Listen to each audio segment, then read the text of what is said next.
Have you ever looked at the moon and wondered, where did it come from? Long ago, more than 4 billion years ago, Earth had a neighbor, a young planet named Theia.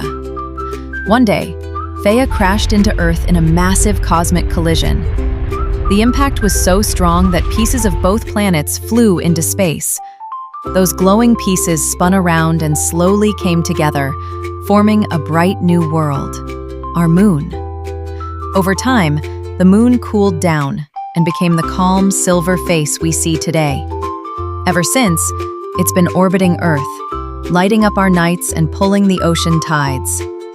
So next time you see the moon, remember, a piece of Theia still shines above you. Word of the day: orbit. Orbit means to travel around something, like the moon orbits Earth.